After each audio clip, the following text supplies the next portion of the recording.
Atos capítulo 2, a chegada do Espírito Santo. E ao completar-se o dia de Pentecoste, estavam todos reunidos num só lugar. Nota de rodapé 1. O 50º dia após o sábado da semana da Páscoa, e portanto domingo, é considerado dia de Pentecoste. Levíticos 23, versículo 15 e versículo 16. Pentecostes é o nome que se dava à festa das semanas, também chamada de festa da colheita, ou ainda festa dos primeiros frutos. Deuteronômio capítulo 16, versículo 10. Nessa passagem, apóstolos e discípulos estavam no templo, também chamado de a casa. Atos capítulo 7, versículo 47. Pois é sabido que os apóstolos reuniam-se constantemente no templo, orando, ministrando e louvando ao Senhor. Lucas capítulo 24, versículo 53. De repente, veio do céu um barulho semelhante a um vento soprando muito forte. E esse som tomou conta de toda a casa onde estavam assentados. Então todos viram distribuídas entre eles línguas de fogo, e pousou uma sobre cada um deles. Nota de rodapé 2. O vento impetuoso e estrepitante é o símbolo do Espírito de Deus, poderoso, soberano e absolutamente livre. Ezequiel capítulo 37, versículo 9, versículo 14. João capítulo 3, versículo 8. A expressão línguas é uma metáfora usada para explicar aquela situação inusitada, chamada de experiência estática, ou seja, de grande êxtase. Haja vista que, por milagre, uma multidão de pessoas de nações, culturas e línguas totalmente diferentes, umas das outras, puderam ouvir a palavra de Deus em sua própria língua materna, por meio da pregação dos apóstolos. O fogo, entre aspas, é um outro símbolo metafórico da presença divina. Êxodo capítulo 3, versículo 2. Também frequentemente associado ao juízo. Mateus 3:2, Lucas 3:16 e 1 Tessalonicenses 5:19. Então todos viram distribuídas entre eles línguas de fogo, e pousou uma sobre cada um deles. E todas as pessoas ali reunidas ficaram cheias do Espírito Santo, e começaram a falar em outras línguas, de acordo com o poder que o próprio Espírito lhes concedia que falassem. Nota de rodapé 3. A Igreja de Cristo estava em formação, unida e esperançosa quanto à volta do Senhor.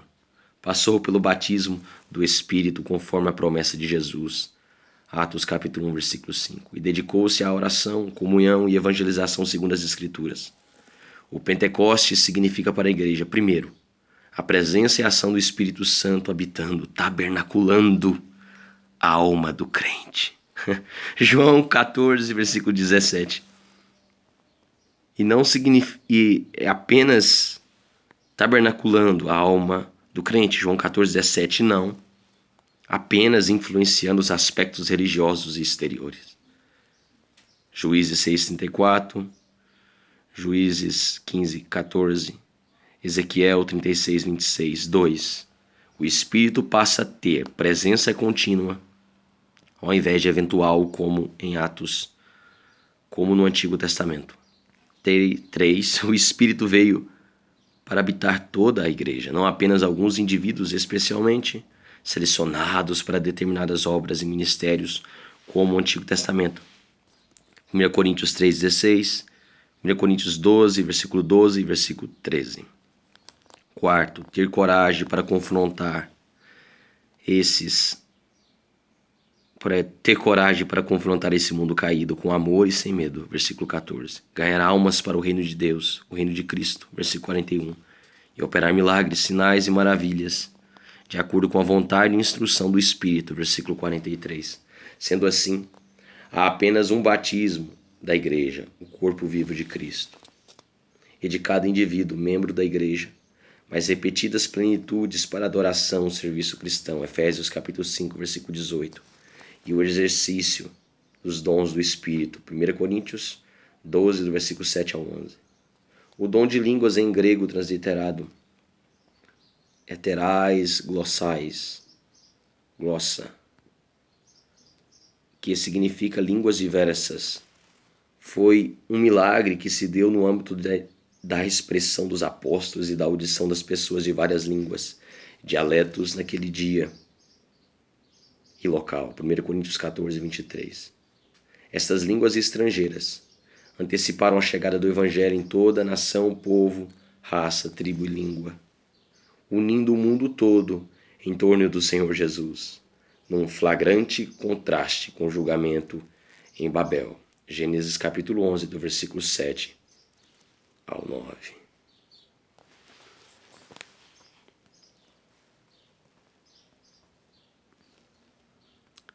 E todas as pessoas ali reunidas ficaram cheias do Espírito Santo e começaram a falar em outras línguas, de acordo com o poder que o próprio Espírito lhes concedia que falassem. Ora, estavam morando em Jerusalém judeus, tementes a Deus, vindo de todas as partes do mundo. Ao ouvirem aquele estrondo, ajuntou-se um grande número de pessoas e ficaram maravilhados, pois cada um ouvia falar em sua própria língua. Perplexos e admirados, comentavam uns aos outros: porventura, não são galileus todos esses que estão falando? Como então cada um de nós os ouve falar em nossa própria língua materna? Nós que somos pardos, medos, elamitas, habitantes da Mesopotâmia, Judeia, Capadócia, do Ponto e da província da Ásia, Frígia e Panfilha, Egito e das partes da Líbia próximas a Cirene, e romanos que estão morando aqui, tanto judeus como convertidos ao judaísmo, cretenses e árabes. Todos nós o ouvimos discursar sobre as grandes realizações de Deus em nossa própria língua. Nota de rodapé 4. Houve 4 classes de judeus da dispersão: orientais ou babilônios, região onde hoje se situa o Iraque; 2, sírios; 3, egípcios; 4, romanos, que exemplo do apóstolo Paulo era cidadão do império, embora não originário de Roma, assim como a província romana da Ásia, citada no versículo 9, é a atual região da Turquia. E todos estavam absolutamente assustados e confusos, perguntando uns aos outros: o que significa tudo isso? Entretanto, outros, para ridicularizá-los, exclamavam: esses estão cheios de vinho novo, estão bêbados, embriagados. Nota de rodapé 5. Algumas versões trazem simplesmente a expressão estão embriagados. Entretanto, o texto original grego, aqui traduzido literalmente, enfatiza que os zombadores estavam acusando jocosamente os apóstolos de terem apressadamente se embebedado com os primeiros vinhos da colheita que se dava no mês de agosto e que produziam um vinho doce, ainda em processo de fermentação. A ministração de Pedro. E aconteceu o quê? Colocando-se em pé, juntamente com os 11, Pedro tomou a palavra e em alta voz pregou à multidão reunida: homens judeus e todos os que habitais em Jerusalém, permitais que vos esclareça o que se passa. Dai, pois, atenção às minhas palavras. Esses homens não estão embriagados, como pensais, até porque são apenas 9 horas da manhã, nota de rodapé 6. Os judeus costumavam tomar o desjejum às 10 horas da manhã e no sábado, ao meio-dia. Ainda mais num dia de festa religiosa como Pentecostes. Nenhum judeu se atreveria a quebrar o jejum às 9 horas da manhã, literalmente, em grego, a 3ª hora do dia. Esses homens não estão embriagados, como pensais, até porque são apenas 9 horas da manhã. Muito diferente disto, o que está ocorrendo foi predito pelo profeta Joel. Nos últimos dias, diz o Senhor, que derramarei do meu espírito sobre todos os povos. Os seus filhos e as suas filhas profetizarão, os jovens terão visões, os velhos terão sonhos. Nota de rodapé 7. Pedro cita e interpreta a passagem profética de Joel capítulo 2, do versículo 28 ao versículo 32, como uma referência específica aos dias da nova aliança. Jeremias 31, do versículo 33, versículo 34. Ezequiel capítulo 36, do versículo 26, versículo 27. Ezequiel capítulo 39, versículo 29. inaugura a cidade messiânica. Pedro adverte também sobre os acontecimentos apocalípticos, que serão os grandes sinais do iminente e glorioso retorno de Jesus Cristo e do juízo final. Isaías capítulo 2, versículo 2, Oséias 3:5, Miqueias 4:1, 1 Timóteo 4:1, 2 Timóteo 3:1, Hebreus 1:1, 1 Pedro 1:20, 1 João 2:18. Sobre os seus servos e as minhas servas derramarei o meu espírito naqueles dias, e eles profetizarão. Mostrarei maravilhas em cima no céu e sinais embaixo na terra, sangue, fogo e nuvens de fumaça. O sol se tornará em trevas e a lua em sangue, antes que venha o grande e glorioso dia do Senhor. E todo aquele que invocar o nome do Senhor será salvo. Israelitas, escutai essas palavras. Jesus de Nazaré é homem aprovado por Deus diante de vós por meio de milagres, feitos portentosos, poderosos e muitos sinais, que Deus, por meio dele, realizou entre vós, como vós mesmos sabeis. Este homem vos foi entregue por propósito determinado e pré-conhecimento de Deus, mas vós, com a cooperação de homens perversos, o assassinaram, pregando-o numa cruz. Contudo, Deus o ressuscitou dos mortos, rompendo os laços da morte, porque era impossível que a morte o retivesse. A respeito dele afirmou Davi: eu sempre vi o Senhor diante de mim, porque está à minha direita. Por esse motivo meu coração está alegre e a minha língua exulta. O meu corpo também repousará em esperança, porque tu não me abandonarás no sepulcro, nem permitirás que o teu santo sofra decomposição. Nota de rodapé 8. Algumas versões traduzem a palavra grega Hades, que se origina na expressão hebraica Sheol, por morte, profundezas, ou ainda inferno. Entretanto, o Comitê de Tradução da Bíblia King James decidiu usar aqui o sentido mais literal, sepulcro, túmulo. Davi refere-se, em última análise, ao fato de o corpo de Jesus, o Messias, não ter experimentado deteriorização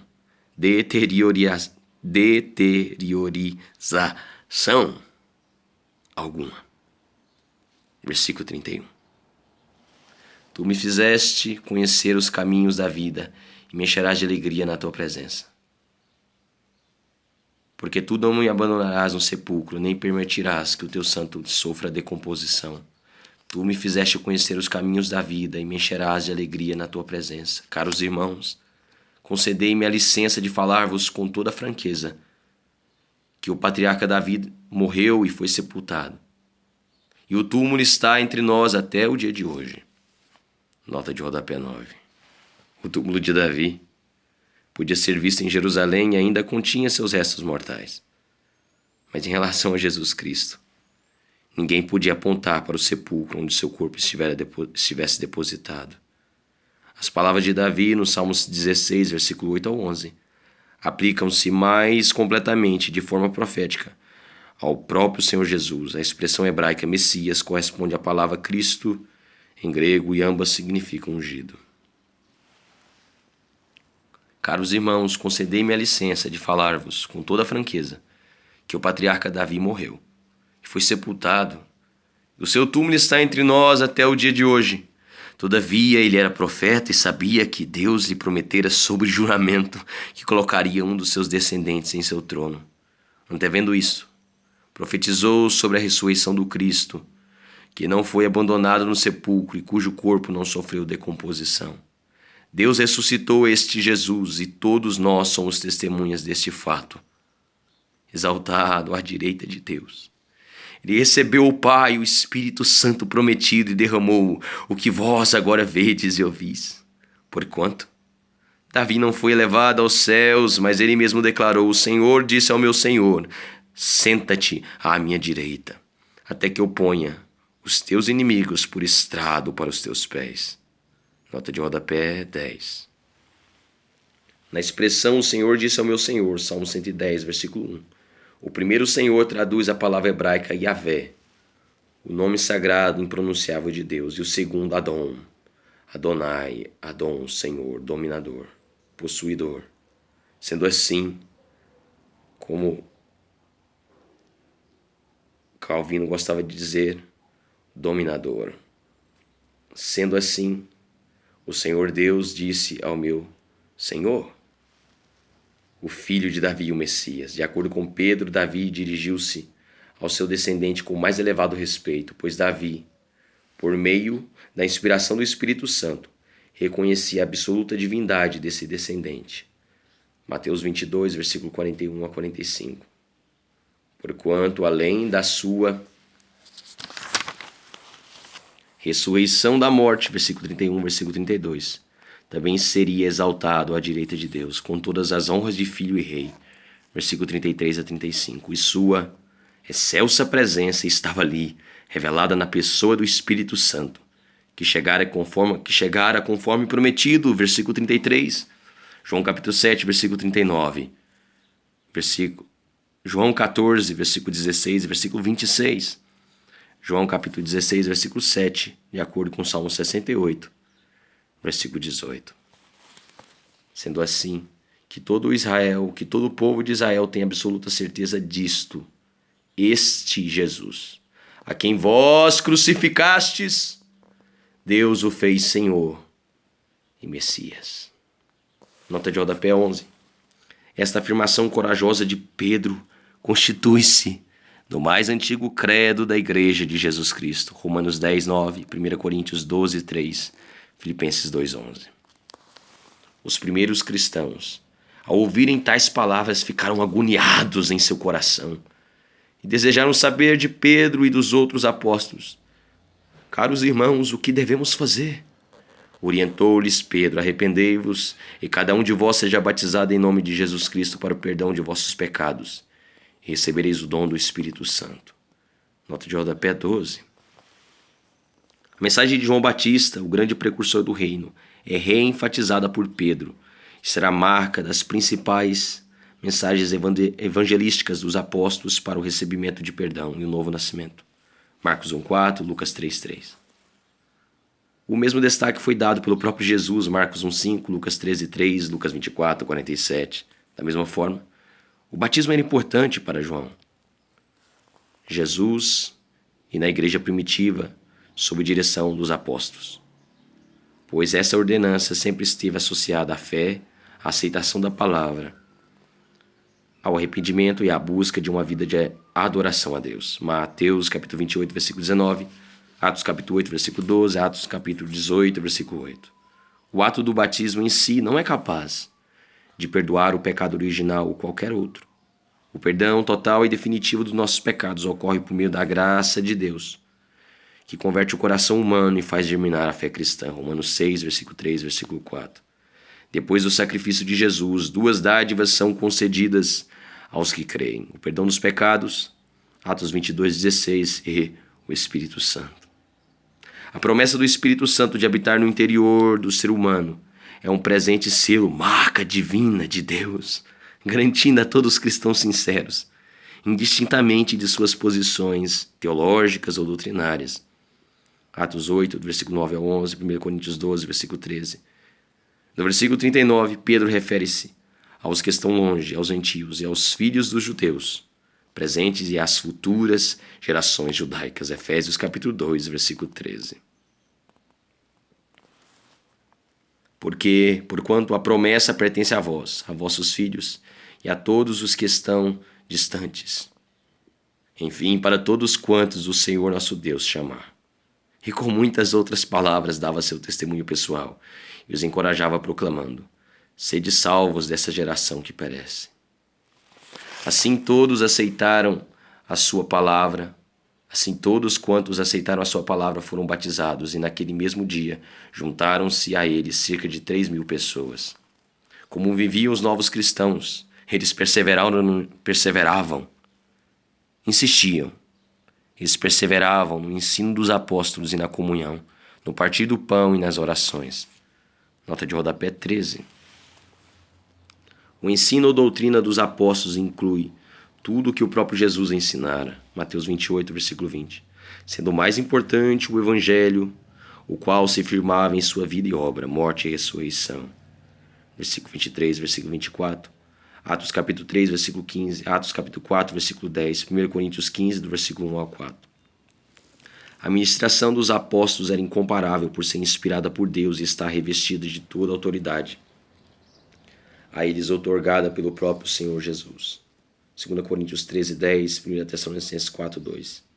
Em nossos dias, esse mesmo ensino dos apóstolos está à nossa disposição nas páginas das Escrituras sagradas, especialmente no Novo Testamento.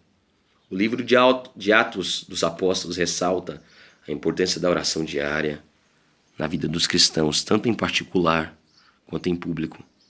Atos capítulo 1, versículo 14, Atos capítulo 3, versículo 1, Atos capítulo 6, versículo 4, Atos capítulo 10, versículo 4, versículo 31, Atos capítulo 12, versículo 5, Atos capítulo 16, versículo 13 e versículo 16. Eles perseveravam no ensino dos apóstolos e na comunhão, no partir do pão e nas orações. E na alma de cada pessoa havia pleno temor. E muitos feitos extraordinários e sinais maravilhosos eram realizados pelos apóstolos. Nota de rodapé 14. O temor, estado de adoração contínua, que existia no coração dos crentes daquela época, era uma mistura de pavor, êxtase e perplexidade diante da presença majestosa de Deus, operando milagres, prodígios e sinais maravilhosos entre a multidão dos que iam sendo convertidos pelo Espírito Santo e acrescentados à igreja. Todos os que criam estavam unidos e tinham tudo em comum. Vendiam suas propriedades e bens. Dividiam o produto entre todos, segundo a necessidade de cada um. Nota de rodapé 15. A união e o amor com que os convertidos viviam a vida cristã era um testemunho poderoso em Jerusalém e em muitas outras partes. Além das diversas operações de milagres e curas realizadas pelos apóstolos todos os dias, a igreja não permitia que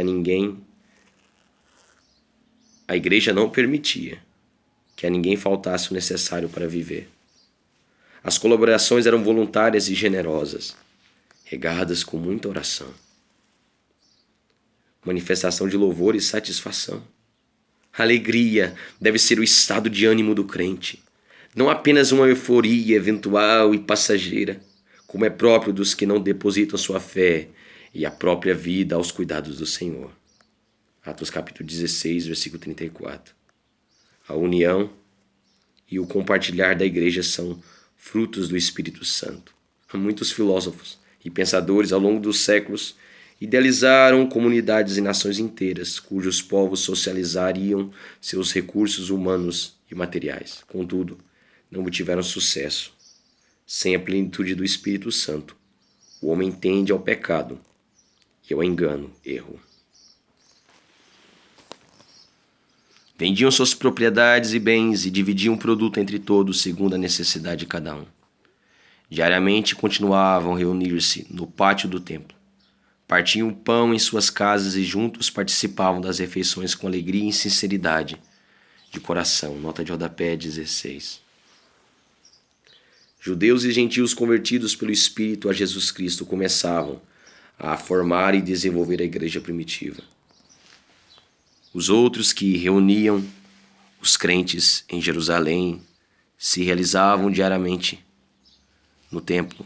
Lucas 24, versículo 53. Entretanto, a ceia em memória ao Senhor Jesus, que na época coincidia com a refeição de confraternização, era realizada nas casas dos cristãos em meio a uma celebração chamada Agape, festa do amor fraternal, na qual os irmãos exerciam a comunhão, em grego koinonia, que tinha um sentido muito maior do que apenas aquecer a amizade. Expressava a própria vida de Cristo, de uns para com os outros, com suas vitórias e desafios, alegrias e tristezas. A koinonia, a comunhão, solidificava a amizade espiritual dos crentes com o próprio Jesus por meio do Espírito Santo e entre si, louvando a Deus por tudo e sendo estimados por todo o povo. E, assim, a cada dia o Senhor juntava a comunidade, as pessoas que iam sendo salvas.